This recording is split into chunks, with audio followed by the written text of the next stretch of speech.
어서오세요. 사람 사는 집입니다. 드디어 제가 저희 집을 짓습니다. 오늘은 집 짓기 90일차. 이제는 벽을 덮을 시간이 왔어요. 내부 인테리어 공사가 시작이 되는데 목공이 제일 먼저 시작이 됩니다. 목공 작업 어떤 거 해야 될지 같이 한번 보도록 할게요. 지금 보시는 게 석고보드를 덮기 전과 후의 모습입니다. 이 석고보드를 덮는다는 건 이제 실내 내부 인테리어 마감을 할 준비가 됐다는 뜻인데요. 화장하는 메이크업으로 친다면 기초, 베이스, 프라이머 작업이라고 보시면 돼요. 이 석고가 돼야 여기에 뭐 페인트 칠을 하든 도배질을 하든 타일을 붙이든 할 수가 있거든요. 석고보드를 튼튼하게 고정하기 위해서 가변형 기밀막이 있는 외벽에는 각상을 먼저 설치해야 합니다. 기밀막 위에 바로 석고보드를 고정하면 피스가 박히면서 시트가 찢어져서 무수히 많은 구멍이 생기거든요. 이렇게 외부와 만나는 벽, 지붕은 모두 각상 작업이 들어가는데 패시브하우스 내장 목공 비용이 올라가는 이유이기도 합니다. 각상을 놓으면 나무 두께만큼 4cm 정도의 빈 공간이 생기는데요.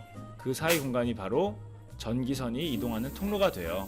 벽 여기저기서 구멍이 생기지 않고 기밀층이 손상되는 부분을 최소화해서 작업이 가능합니다. 이렇게 전기 스위치가 잘 들어가 있는지 도면을 보면서 제 위치에 들어가 있는지 확인도 해보고 이 스위치 선이 어떻게 연결되어 있는지도 사진을 찍어 놓습니다. 나중에 혹시 보수할 경우를 대비해서. 또 이 안쪽에 보시면 2층으로 올라가는 설비 배관들이 있는데요. 이런 설비 배관들도 석고를 붙여서 다 가려주는 거죠. 그래서 이 에어컨 배관, 하수 배관, 수도 급수 배관 이런 것들이 다 계획대로 잘 들어가 있는지 확인을 합니다. 이제 붙이고 나면 그냥 손댈 수가 없거든요. 천장에도 여러 가지 신경 써야 될 것들이 있어요. 대표적으로 조명이 제 위치에 맞게 배선이 가 있는지 확인을 하고, 이렇게 길게 내려오는 무거운 펜던트 등이나 실링팬이 들어가는 자리에 그 무게에 맞춰서 보강이 잘 되어 있는지. 왜냐하면 이 석고보드는 이렇게 가볍고 얇은 방화용 보드예요. 근데 여기에다가 무거운 물건을 결합을 시키면 얘가 이렇게 휘거나 부러지기 때문에 힘을 받지는 못합니다. 그래서 힘을 받는 위치에는 두꺼운 나무나 합판을 대서 보강을 해주는 거예요. 이쪽을 보시면 위에는 석고보드인데 아래는 합판이잖아요. 이 부분이 타일과 상부장이 붙을 부분입니다. 그래서 상부장은 이 석고에만 붙여서는 힘이 안 받기 때문에 두꺼운 합판을 붙여서 여기다가 고정을 하면 상부장이 튼튼하게 서 있게 되죠. 그리고 타일도 무게가 좀 있는 편이기 때문에 타일의 무게를 잡아줄 수 있도록 석고보드를 붙여줍니다. 여기가 무거운 상부장이 들어갈 자리이기 때문에 합판으로 보강을 했습니다. 또 상부장 뒤에 들어갈 간접등을 위해서 이렇게 선도 다 빼놔야 되고요. 주방 조리기구 쓸 때 사용할 콘센트, 요새는 주방에서 전열기구들을 굉장히 많이 쓰시거든요. 4구짜리 4개가 들어가는 4구짜리 콘센트로 넉넉하게 준비를 해놨습니다. 이런 것들을 미리 파악을 해놓고 이런 식으로 미리 확인을 하고 보강을 하고 석고를 덮어서 마감 작업을 할 수 있게 베이스 작업을 해주는 겁니다. 건물의 코너 부분은 전단력 확보를 위해 실내 측에서도 구조용 보드를 설치하였습니다. 여기는 계단실이기 때문에 이 집의 이 척추 라인과 같은 위치예요. 그래서 이쪽에 합판을 벽을 잡아서 지붕에서부터 내려오는 하중도 잡아주고, 이 집이 이렇게 앞에서 바람이 엄청 세게 불어올 때 얘가 또 이렇게 버텨주는, 지지해주는 역할도 할 수 있게끔 이 계단실 코어 공간에는 합판을 잡아주었습니다.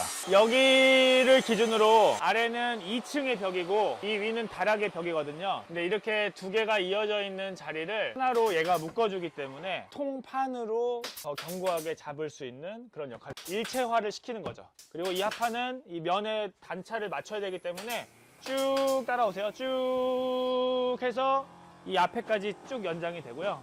이 오른쪽 벽도 쭉 합판이 다 붙을 겁니다. 왜냐하면 여기가 그 아이들이 뛰어놀 그 그물 해먹 공간이 있는 데라서 구멍이 뚫려 있잖아요. 그래서 힘이 조금 약할 수가 있는, 개구부가 있는 부분 약할 수가 있어서 큰 개구부가 있는 부분도, 그리고 위에서 내려오는 이 하중도, 지붕의 하중이 여기도 지금 그 하중까지 좀 더 튼튼하게 버텨주는 역할을 하게 됩니다. 휴지거리와 같이 세트로 가는 수건거리, 이렇게 단단하게 고정이 되어야 하는 애들은 다 보강 작업이 필요하죠. 이런 스위치도 위치를 잘 파악해 두고요. 제대로 배선이 됐는지 확인을 합니다. 자, 그럼 이제 석고보드를 붙이러 가볼까요? 석고보드는 테두리를 따라 고정을 하기 때문에 테두리 상태가 중요해요. 이동 중에 콕 부딪히거나 부서지지 않도록 조심조심 날라야 하죠. 수십 장이 되는 저 석고가 다 이 집에 들어간답니다. 석고를 사이즈에 맞춰 재단하고 해당 부위에 두고 피스로 고정합니다. 보통 뒷면에 본드를 칠하고 422이라고 하는 디귿자 모양의 타카로 고정을 하는데요. 좀 더 확실한 고정을 위해서 저희는 스크류 나사, 피스로 고정을 합니다. 작업 시간은 좀 더 필요하지만 세월이 흘러도 결속력이 유지가 돼서 100년 가는 집을 만들 수 있죠. 천장도 석고를 고정할 수 있도록 틀을 짭니다. 예전엔 2층 바닥인 장선에 바로 붙였었는데 요즘은 조명도 방 가운데 하나 있는 게 아니라 여기저기 매립등도 많아지고 환기장치, 시스템 에어컨과 같은 천장 위로 다니는 배관들이 많아지면서 별도의 공간을 띄우고 저렇게 천장을 새로 짭니다. 그런데 저게 다 돈이에요. 방 가운데 전기선 하나만 빼놓으면 됐던 집들이 예뻐지고 고급스러워지는 만큼 시공이 많아지고 비용이 올라가죠. 이 안쪽엔 보일러실인데 이 안에도 체크할 게 있습니다. 네, 여기는 이 집의 기계실입니다. 커다란 열해수 환기장치, 그리고 냉난방 통합형 열해수 환기장치가 들어가고요. 이쪽에는 보조 가스 온수기가 들어갈 자리입니다. 그래서 위를 보시면 커다란 덕트 라인들이 자리를 잡고 있고요. 옆에도 보일러가 붙어야 되기 때문에 그 하중을 지지할 수 있도록 합판으로 보강을 해 놓은 거죠. 근데 이쪽 면은 특별히 무거운 게 걸리지 않기 때문에 바로 스터드에다가 석고로 마감을 시작하는 겁니다. 이 공간에서 눈여겨봐야 될 부분은 바로 천장인데요. 위에 보시면 2층에 바닥이 되는 장선 사이에 인슐레이션 단열재가 들어가 있습니다. 저 단열재는 단열재 역할도 하지만 흡음재 역할도 해요. 그래서 여기 기계실에서 발생하는 소리가 2층의 침실에 영향이 가지 않도록 한번 완충해주는 그런 역할을 합니다. 일반 목조주택이라면 여기도 실내 공간으로 인정을 하는데요. 패시브 주택은 이 문의 성능이 패시브 주택에 필요한 문의 성능보다 많이 떨어지기 때문에 여기를 실내로 보질 않아요. 그래서 이 벽과 이 벽, 그리고 천장을 외부에 만나는 벽이라고 생각을 해요. 그래서 이 두 벽과 천장, 내부와 만나는 면들은 실외에 쓰는 벽과 같은 두께의 단열재가 적용이 돼요. 그러다 보니까 일반 목조주택에서는 그냥 얇은 인슐레이션으로 흡음 효과를 내지만 지금 위에 보시면 R32라고 해서 지붕에 들어가는 단열재를 사이에 넣어놨습니다. 그래서 흡음 효과도 좋아지고 이 공간이 방화문의 취약한 성능 때문에 추워졌을 때라도 2층까지 냉기가 전달되지가 않죠. 궁금한 점이 있는데 네. 그러면 이 위치적인 것 때문에 외부로 보는 거예요? 아니면 저 현관문이 현관문의 성능이 떨어져서 그런가? 이 문의 성능이 패시브 주택 기준에 충족하지 않기 때문에 그러면 그렇습니다. 만약에 그 성능에 충족되는 문을 하면 안 해도 되는데 그렇죠. 보일러실이 문을 이걸 썼기 때문에 그렇지. 그렇다는 거죠? 네. 그건 되게 발상의 전환이다. 우리가 항상 보일러실은 그냥 싸구려 문, 그냥 방화문 하고 안을 정리를 한다 생각했는데 이거 안을 또 하는 그 시간이며 비용이 그냥 좋은 문 하나 다는 걸로 상쇄가 될 것 같아. 오, 피디님 최고. 이거 넣어줘요. 이거 많은 시공사분들도 그럴 수도 있겠네라고 생각할 것 같아. 왜냐면 우리가 항상 보일러실은 문법처럼 그냥 방화문이었거든요. 얘는 겨울에 막 결로도 생기고 추워요. 근데 이제 여기가 보일러가 돌아가면 좀 따뜻하잖아요. 그걸로 이제 상쇄가 어느 정도 된다 해서 그냥 썼는데 패시브에서는 그걸 인정을 안 해주거든. 근데 이거를 조금 비싸더라도 좋은 문을 여기다 넣으면 이렇게 안 해도 되네. 저 현관문은 좋은 거예요? 네, 현관문은 패시브 주택 기준에 부합하는 문이에요. 네. 만약에 저것도 부합을 안 한다면 현관에도 이 구역을 설정을 해줘야 되는 거죠. 그거 얼마 차지? 이 문과 저 문이요. 네. 50만 원? 50만 진짜 원? 별로 차이 안 나. 50만 원에서 100만 원 사이니까 이거 이거 100만 원 사이면 한 50만 원에서 80만 원 정도 차이니까 이거 다 작업하는 그 품을 생각하면 그게 더 좋을 수 있겠네. 다음 현장부터는 패시브 주택은 보일러실도 그냥 좋은 문을 넣는 걸로 건축회사 차려야겠는데? 이 위에 커다란 덕트가 5개가 있는데요. 이게 이제 열해수 환기장치에 들어가는 공급과 배기 라인입니다. 이게 밖에서 처음 들어오는 메인 배관이고요. 요거는 집에서 다 쓴 공기를 내보내는 배출 배관입니다. 기계가 이제 연결이 되고 그 들어온 기계에서 열 회수가 돼요. 열을 최대한 뽑아내서 이쪽에 보시면 S라고 써있거든요. 서플라이. 그래서 깨끗한 공기가 들어와서 여기로 쭉 가서 온 방으로 공급이 됩니다. 그리고 회수가 되는 공기들 있죠.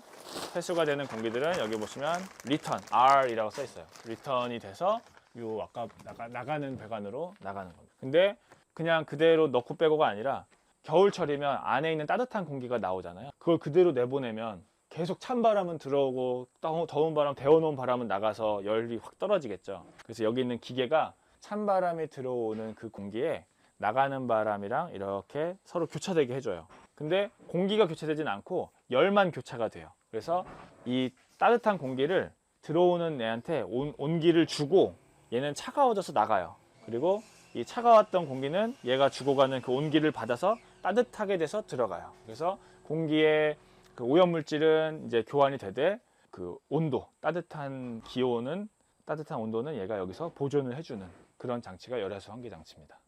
이게 효과가 좋을수록 열을 더 얘가 많이 주고 많이 받고 들어가고, 싸구려 제품일수록 열을 덜 주고 다 내보내고 얘도 찬 바람으로 들어갈 확률이 높아지는 거. 그래서 이 자리, 지금 제가 서 있는 자리에 1.1m 그리고 70cm로 커다란 기계가 하나 들어올 거고요. 그 기계에 이 덕트들이 뽕뽕뽕뽕 연결이 될 겁니다. 겨울철에는 엄청 차가운 바람이 오기 때문에 이 안에 결로가 생길 수가 있어요. 그래서 이 안에는 실제로 보면 배관이 이렇게 있고 그 주변으로 이렇게 보온재가 감싸 있습니다. 그래서 만지면 이렇게 솜처럼 만져지죠. 이만큼이 보온재가 이렇게 둘려 있어서 찬바람이 와도 결로가 생기지 않도록 단열로 쌓아놔 있어요. 보시면 OA가 외부 공기가 처음 들어오는 메인 배관, 그리고 EA는 열회수가 다 되고서 이제 버리는 공기가 나가는 배관에 열 교환이 된 다음에 각 방으로 넣어주는 서플라이 배관이 있고요. 그리고 각 방에서 오염된 이산화탄소 가득한 공기를 갖고 와서 모아주는 R, 리턴 배관이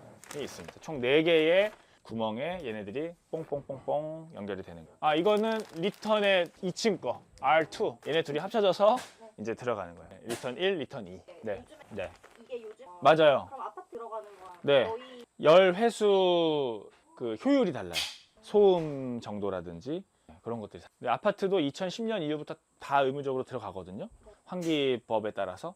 근데 사람들이 잘 몰라요. 쓸 줄도 모르고 안 쓰다 보니까 먼지만 쌓이고 치려고 하면 먼지가 나오고 그러니까 안 쓰게 되고 이렇게 악순환이 반복되는 건데, 저희가 이번에 인테리어 새로 한 현장이 있는데 그 집도 아기가 있는 집이에요. 그래서 열해수 환기 장치를 본체를 교환을 했고 이 집으로 가는 덕트 라인을 다 청소를 했어요. 그래서 이제 키고 사셔라. 이제는 이거 계속 켜놓으면 된다. 24시간 냉장고처럼 켜놓으면 됩니다. 그리고 구조도 그냥 선풍기 모터 돌아가듯이 굉장히 단순한 구조다 설명을 해드리고, 해봐야 전기요금 한 달에 10,000원, 뭐 20,000원 정도 추가되는 거라서 그 드리는 비용 대비 가족들이 누리는 효과는 이루 말할 수가 없죠. 이 기계 안에 헤파 필터가 들어가서 처음 들어오는 그 공기 있잖아요. 거기서 꽃가루며 뭐 황사며 그 들어온 공기들이 여기서 걸러지는, 그래서 깨끗해지고 깨끗한 산소만 있는 그 공기가 집으로 들어가고, 그래서 집 안으로 들어오는 공기는 한번 공기가 청정이 돼서 나가기 때문에 공기청정기가 필요가 없는 거죠. 그리고 이런 모드도 있어요. 그 순환 모드라고 해서 이렇게 나온 애를 밖으로 내보내지 않고 다시 필터만 거쳐서 넣어주는 거예요. 그러면 집안 전체의 공기청정기 역할을 얘가 또 하는 거죠. 방마다 둘 필요 없이 수집되어 온 그 미세먼지를 얘가 한번 필터를 거쳐서 다시 안으로 깨끗해진 공기를 넣어주니까, 그래서 환기장치가 있는 집들은 뭐 내가 요리할 때 갑자기 올라가는 그 수치가 아니라면 미세먼지 숫자가 굉장히 낮게 유지가 됩니다. 그래서 이 배관과 이 열해수 환기장치가 집의 기도와 폐, 이 환기장치가 폐 역할을 하는 거예요. 환기장치를 교체를 하면 이제 폐를 바꾸는 거. 덕트 라인을 청소를 하면은 코딱지를 판다고 할까요? 네. 기도 청소, 네, 혈관 청소, 이 호흡기가 깨끗해지는 거죠. 유속은 그 배관을 어떻게 시공했느냐에 따라서 달라요. 배관을 막 꼬부라지게 하고 막 꺾이게 하면은 이만큼, 그러니까 혈관이랑 똑같아요. 이만큼 흐를 수 있는 배관인데 이만한 혈관처럼 작아지는 결과가 나올 수도 있거든요. 그래서 이제 느슨하게 어디 한 구간에서 꺾이지 않는 그런 시공이 중요하죠. 어떤 사람은 이렇게 미끄럼틀 타고 내려가는데 미끄럼틀 이렇게 그냥 있으면 쭉 스무스하게 내려가잖아요. 근데 이렇게 미끄럼틀 이렇게 꺾여 있다고 생각해 보세요. 가다 팍 꺾이고 가다 팍 꺾이고 막 이러잖아요. 그런 것처럼 물이나 공기는 이렇게 그 관이 매끄러울수록 잘 흘러가고요. 중간에 90도가 팍 꺾인다든지 공기가 이렇게 꺾이게 되면 한번 부딪히는 애 때문에 가는 애들이 방해를 받아요. 그래서 그런 것도 중요합니다. 또 이 안에는 이렇게 들어올 때 켜고 끄는 스위치가 있고요. 여기는 큰 하나의 방이지만 나중에 여기를 기준으로 벽을 하나 세우면 각자의 2개의 방이 나오기 때문에 전기 구획도 2개의 방에서 스위치를 2가지를 넣었어요. 스위치함을 보시면 일반적인 우리가 사용하는 국내 스위치 박스랑 다르게 플라스틱으로 된 IoT 스위치가 지원이 돼서 융 스위치 아시죠? 정사각형 그 융 스위치 유럽형 디자인을 구현한 그런 IoT 스위치라서 이쁠 거예요. 지금 석고가 붙어 있는데요. 이 석고 안에도 아까 보일러실에서 보셨던 흡음재들이 다 들어가 있습니다. 그리고 보시면 전기라고 보이시죠?